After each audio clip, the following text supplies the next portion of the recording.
નમસ્કાર દર્શક મિત્રો, જય શ્રી કૃષ્ણ। ફરી એક વખત આપનું આપણી યુટ્યુબ ચેનલ પધારો સત્સંગમાં આપ સૌનું સ્વાગત છે। તો મિત્રો, આપણા હિન્દુ પંચાંગ કેલેન્ડર અનુસાર દરેક તિથિના કોઈ સ્વામી હોય છે। જેવી રીતે વાત કરીએ કે ચોથના સ્વામી છે ગણેશજી, 11ના સ્વામી છે વિષ્ણુ ભગવાન, પ્રદોષની તિથિ છે એટલે કે 13ની તિથિના સ્વામી છે ભગવાન શિવ। તેવી જ રીતે આ અમાવસના સ્વામી કહી શકાય તો છે આપણા પિતૃદેવ કે જે તેમને સમર્પિત છે। આ દિવસે આપણા પિત મિત્રો જે પાછળ અનેક કાર્યો કરવામાં આવે છે તો કાર્ય તેમના મૃત્યુ બાદ અધૂરું રહી જાય ત્યારે તો તેમના અમાસના દિવસે ફરી કરી શકાય છે। એટલે આવી રીતે કરીને અમાસના દિવસે પિતૃઓને આશીર્વાદ મેળવવો દિવસ પણ કહી શકાય છે। એમાં પણ એવું કહ્યું છે કે જો અમાવસ જે સોમવારે આવતી હોય તો તેનું મહત્વ વધી જાય છે, એટલે કે તેને સોમવતી અમાસ્યા કહેવાય છે। તો સોમવતી અમાસ્યાના દિવસે કયા ઉપાય કરવા જોઈએ? લક્ષ્મી પ્રાપ્તિના ઉપાય, જો આપના ઘરમાં પિતૃદોષ હોય તો તેમાંથી કેવી રીતે મુક્તિ મળી શકે, તથા બીજી કોઈ પણ સમસ્યા માટે કયા ઉપાય કરવા જોઈએ, આ અમાસના દિવસે શું કરવું શું ના કરવું જોઈએ, તથા હું આપને આ વિડીયોમાં એવી 5 જગ્યા બતાવીશ કે જે સોમવતી અમાસના દિવસે તે જગ્યાએ દીવો કરવાનો હોય છે। તો અંત સુધી મારી સાથે જોડાયેલે રહેજો। વિડીયો પસંદ આવે તો લાઈક કરજો, શેર કરજો। અમારી ચેનલમાં નવા હોય તો સબસ્ક્રાઈબ કરવાનું ભૂલતા નહીં કે જેથી કરીને નવા વિડીયોની માહિતી આપ સુધી તુરંત પહોંચી શકે। મિત્રો, સોમવતી અમાસ વર્ષમાં લગભગ 2 વખત અથવા 3 વખત આવતી હોય છે અને કદાચ કોઈ વર્ષ એવું હોય તો 4 વખત પણ થઈ જાય છે। અને જો કુલ વર્ષમાં 12 અમાવસ આવે છે અને તેમાંથી આ 3-4 સોમવતીથી સોમવારનું અમાવસનું વિશેષ મહત્વ હોય છે। એવું કહેવાય છે કે અમાવસની તિથિ પણ આપણા પિતૃદેવોના આપણા પૂર્વજનો ધરતી ઉપર આવે છે અને તેને તેમના કુટુંબ પાસે, પરિવાર પાસે કોઈને કોઈ વસ્તુની અને અંતિજળની ઈચ્છા રાખે છે અને એટલે કે તેઓ આ અમાવસના દિવસે કોઈ સ્વરૂપે આપણી પાસે આવે છે અથવા તો તે પિતૃઓનો પીપળાના પાન પર વાસ કરે છે। અને એટલે જો આપણે આ અમાવસના દિવસે પીપળે પાણી ચડાવીએ છીએ તો તે પાણી કે આ જળ આપણા પિતૃઓ સુધી પહોંચે છે અને આપણા પિતૃઓ સંતુષ્ટ થઈ જાય છે।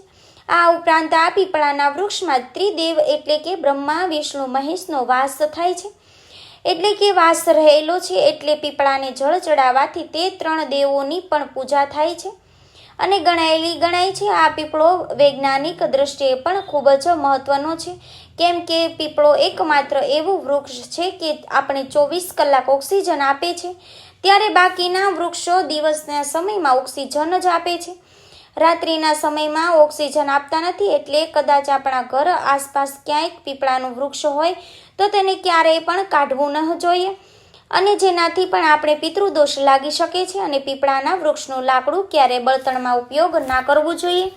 કદાચ ભૂલથી અથવા અજાણતા થઈ જાય તો કોઈ વાંધો નહીં, પરંતુ જાણીને જોઈને ક્યારેય તેનો ઉપયોગ કરવો નહીં। આ સોમવતી અમાસ્યાના દિવસે પરિણીતી સ્ત્રીઓ તેના પતિના લાંબા આયુષ્ય માટે પણ વ્રત કરે છે। ઘણી સ્ત્રીઓ દરેક અમાવસનું વ્રત પણ કરતી હોય છે, પરંતુ તેમાંથી ઘણા લોકો માત્ર સોમવતી અમાસનું પણ વ્રત કરે છે। તો આપની અનુકૂળતા પ્રમાણે વ્રત કરી શકો છો, કેમ કે જો આપે સોમવતી અમાસની વ્રત કથા સાંભળી હશે તો તેમાં પણ સોમવતી અમાસનું જો વ્રત થાય છે તો તેનું શું ફળ મળે છે તે આપણે એક વાર્તા દ્વારા સમજાવ્યું છે। અને જો આપણે ન સાંભળ્યું હોય તો નેક્સ્ટ વિડીયોમાં સોમવતી અમાસની વ્રત કથા સાંભળીશું કે જેમાં આપને સમજાઈ જશે। આ સોમવતી અમાસના દિવસે મૂંગા પક્ષી અને પશુ પક્ષીને ખવડાવવું જોઈએ, તેમજ તેમના માટે પાણીની પણ વ્યવસ્થા કરવી જોઈએ, કાગડાને વાસ નાખવી જોઈએ। આપણા પિતૃની કોઈ ઈચ્છા અધૂરી રહી ગઈ હોય તો ત્યાં સોમવતી અમાસના દિવસે પૂર્ણ કરવી જોઈએ। ઘર આસપાસ કે મંદિરમાં જે પીપળાનું વૃક્ષ હોય તો તે પીપળે પાણી ચડાવીને તેની પ્રદક્ષિણા કરવી જોઈએ। ઓછામાં ઓછી 4 પ્રદક્ષિણા કરવાની અને વધુમાં વધુ આપ 108 પ્રદક્ષિણા કરી શકો છો। જો આપણી પાસે સૂતરનો દોરો હોય તો સૂતરનો દોરો વીંટતાની સાથે જ ઓમ નમો ભગવતે વાસુદેવાય અથવા તો ઓમ પિતૃભ્ય નમઃ મંત્રનો જાપ કરતા પ્રદક્ષિણા કરવી અને ત્યાર પછી જો આપને સમય હોય તો ત્યાં બેસીને જ ભગવાન વિષ્ણુના સહસ્ત્ર નામનો એટલે કે 1000 નામનો પાઠ કરવો. સોમવતી અમાસના દિવસે ભગવાન શિવની પૂજામાં પણ ઘણું મહત્વ બતાવ્યું છે. એટલે ઘર પાસે આસપાસ ક્યાંય શિવ મંદિર હોય તો ત્યાં જઈને શિવલિંગનો અભિષેક કરવો જોઈએ. દૂધ અથવા જળથી અભિષેક કરી શકો છો અને ભગવાનને બીલીપત્ર પણ ચડાવવાનું, ધતૂરો ચડાવવાનો અને ઓમ નમઃ શિવાય મંત્રનો જાપ કરવાનો. અથવા તો જો આપણે 12 જ્યોતિષલિંગનો જે સ્ત્રોતનો પાઠ આવડતો હોય તો બોલતાની સાથે જો આપણે શિવલિંગનો અભિષેક કરીએ છીએ તો 12 જ્યોતિર્લિંગનો અભિષેક કર્યા 12 બરબાદ ગણાય છે. અને ત્યાર બેસીને જ મહામૃત્યુંજય મંદિરનો જાપ કરવાનો. ઓમ ત્રંબકે યજામહે સુગંધિમ પુષ્ટિવર્ધનમ ઉર્વારુકમે વંદના મૃત્યુ મોક્ષે મામૃતા. આ ભગવાન શિવજીનો એક કલ્યાણકારી એવો મંત્ર છે કે જેના પાપ માત્રથી આપણા સર્વે દુઃખ ભગવાન દૂર કરે છે. અને એમાં પણ જો સોમવતી અમાસના દિવસે આ મંત્ર બોલીએ છીએ તો અતિ લાભદાયી માનવામાં આવ્યો છે. જો આપણે આપણા ઘરમાં તુલસીજી હોય તો અને આપણે તેમની પ્રદક્ષિણા કરી શકીએ અને તેમ ન હોય તો એની ઓછામાં ઓછી 4 વખત પ્રદક્ષિણા કરવાની. શ્રી કૃષ્ણ ગોવિંદ હરે મુરારી હે નાથ નારાયણ વાસુદેવ આ મંત્ર બોલતા પ્રદક્ષિણા કરવાની કે જેથી મા તુલસીની આપણા ઉપર કૃપા થાય છે અને ભગવાન વિષ્ણુની પણ કૃપા થાય છે. કેમ કે દેવી તુલસીને જો કોઈ પ્રિય હોય તો તે ભગવાન વિષ્ણુ, અને જો આપણે તેમની સમક્ષ તેમની પ્રદક્ષિણા કરતા ભગવાનનું નામ લઈએ છીએ તો તેમાંથી તુલસી માની કૃપા આપણા ઉપર થાય છે. અને જ્યારે મા તુલસી માની આપણા ઉપર કૃપા થાય ત્યારે ઘરમાં સુખ સમૃદ્ધિમાં વધારો થાય છે. અને એટલા માટે જ આપણા સૌ લોકોના ઘરના આંગણે તુલસીજીનું એક છોડ તો હોવો જોઈએ. અને તથા મિત્રો, વિડીયોના સ્ટાર્ટિંગમાં જણાવ્યું હતું કે સોમવતી અમાસના દિવસે હું આપને એવી 5 જગ્યા બતાવીશ કે જ્યાં દીવો કરવાનો હોય છે, જેનું આપણે વિશેષ ફળ મળે છે. તો જ્યારે આપણે કોઈ શિવ મંદિરે અભિષેક કરવા જોઈએ અને ત્યારે જે અભિષેક કરી લીધા બાદ 4 મુખવાળા ઘીનો દીવો પ્રગટાવવામાં આવે છે. અથવા તો આપણા ઘરે જ જો અભિષેક કરતા હોય તો અભિષેક કરી લીધા પછી 4 મુખવાળો ઘીનો દીવો પ્રગટાવવો જોઈએ કે જેનાથી આપણા ઘરમાં આવતા અવરોધો દૂર થાય છે અને આપણા બગડેલા કાર્યો પણ સુધરી શકે છે. પીપળાના વૃક્ષને જ્યારે જળ ચડાવવા જઈએ ત્યારે જળ ચડાવી લીધા પછી પણ ત્યાં તેલનો દીવો પ્રગટાવવો જોઈએ કે આપ સવારના સમયમાં પણ કરી શકો છો, સાંજના સમયમાં કે પછી રાત્રિ પણ કરી શકો છો. પરંતુ જો રાત્રે જતા હોય તો પીપળાને જળ ચડાવવું નહીં, માત્ર ત્યાં તેલનો દીવો જ પ્રગટાવવો જોઈએ. અને એવું પણ કહેવાય છે કે સોમવતી અમાસ્યાના દિવસે સવારે સૂર્યોદય પહેલાં જો પીપળાને જળ ચડાવવામાં આવે તો શનિ દોષમાંથી પણ મુક્તિ આપણને મળે છે. એટલે જો આજે શક્ય હોય તો સવારે વહેલા ઉઠી સૂર્યોદય પહેલાં પીપળાને જળ ચડાવવું. આ સોમવતી અમાસના દિવસે ઘર આસપાસ ક્યાંય તળાવ હોય કે નદી હોય ત્યાં લોટનો ઘીનો દીવો પ્રગટાવવો અને ત્યારબાદ તેને નદીમાં વહેતો કરવો જોઈએ કે જેને આપણે દીપદાન પણ કહી શકીએ. અને જો નદી કે તળાવ ન હોય તો આપના ઘર આસપાસ ક્યાંક મંદિર હોય ત્યાં પણ આ રીતે આપ દીપદાન કરી શકો છો. સોમવતી અમાસના દિવસે આખા દિવસમાં જ્યારે પણ સમય મળે ત્યારે હનુમાનજીની સામે પણ એક તેલનો દીવો કરવો જોઈએ અને સુંદરકાંડ તથા હનુમાન ચાલીસાનો પાઠ કરવો જોઈએ, જેનાથી આપણી શત્રુઓનો નાશ થાય છે અને શનિ દોષમાંથી પણ રાહત મળે છે. અમાવસના દિવસે ઈશાન ખૂણામાં એટલે કે ઉત્તર દિશા અને પૂર્વ દિશાની વચ્ચે જે ખૂણો હોય ત્યાં એક ઘીનો દીવો પ્રગટાવવો જોઈએ.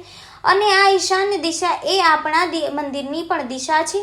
એટલે જો આપ મંદિરમાં પણ દીવો સાંજે પ્રગટાવો છો તો તે પણ ચાલે કે જે આ કરવાથી આપણા પિતૃઓ અને માતા લક્ષ્મીની કૃપા થાય છે. સાથે જ પણ દેવી દેવતાઓની પણ કૃપા બને છે. આજના દિવસે સાંજે આપણા ઘરમાં લાલ દોરાની મદદથી કેસર ઉમેરી ને ઘીનો દીવો કરવો અને ત્યાર પછી આપણી સમક્ષ માં લક્ષ્મીજીની સ્થાપના કરીને તેમની સમક્ષ શ્રી સૂક્તો જે સુક્તમનો પાઠ કરવો જોઈએ, જેનાથી આપણા ઘરમાં દેવી લક્ષ્મીજીનો વાસ થાય અને ક્યારેય ધનની કમી નથી થતી. તો આ રીતે 5 જગ્યાએ સોમવતી અમાસના દિવસે ઘીનો દીવો પ્રગટાવવામાં આવે છે. આપણને અનેક સમસ્યાઓમાંથી મળી મુક્તિ અને અનેક દેવી દેવતાઓની પણ આપણા ઉપર કૃપા થાય છે. પિતૃદોષમાંથી છુટકારો મળે છે અને માં લક્ષ્મીજી પ્રસન્ન થાય છે. તેમજ આ સોમવતી અમાસના દિવસે ગુસ્સો કરવો નહીં, ખોટું બોલવું નહીં, કોઈ ખોટું કાર્ય કરવું નહીં, માંસ મદિરાનું સેવન કરવું નહીં, સાત્વિક ભોજન લેવું, બહારનું શક્ય હોય ત્યાં સુધી ફાસ્ટ ફૂડ ખાવું નહીં, ઘરનું તાજું રાંધેલું ભોજન જમવું. તથા જો આપને જાણ હોય કે કોઈના ઘરમાં કોઈ વ્યક્તિ તાંત્રિક વિદ્યા કરતું હોય તો સોમત જે તે માસના જે દિવસે તેના ઘરમાં જમવું નહીં. તો મિત્રો, આશા છે કે હવે આપ સૌ લોકોને સમજાઈ ગયું હશે કે સોમવતી માસના દિવસે શું કરવું, શું ન કરવું, તથા લક્ષ્મી પ્રાપ્તિના ઉપાય જણાવ્યા અને જે 5 જગ્યાએ ઘીનો દીવો કરવો જોઈએ આ દિવસે તેના વિશે પણ જણાવી દીધું છે. તો આ દરેક ઉપાય કરજો, અથવા તો જે અનુકૂળ હોય તે ઉપાય કરજો. આપને જે મુજબ તેનું ફળ જરૂર મળશે.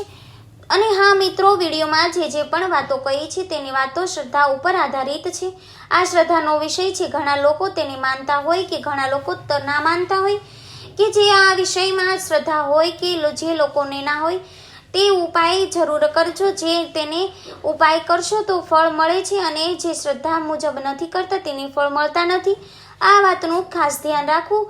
તો આ વિડીયો પસંદ આવ્યો હોય તો લાઈક કરજો, શેર કરજો. અમારી ચેનલમાં નવા હોય તો સબસ્ક્રાઇબ કરવાનું ભૂલતા નહીં, જેથી કરીને આવા જ અવનવા વિડીયોની માહિતી આપ સુધી તુરંત પહોંચી શકે.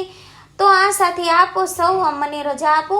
ફરી મળીશું નવા વિડીયોમાં. ત્યાં સુધી આપ સૌ લોકોને અમારી ચેનલના જય શ્રી કૃષ્ણ.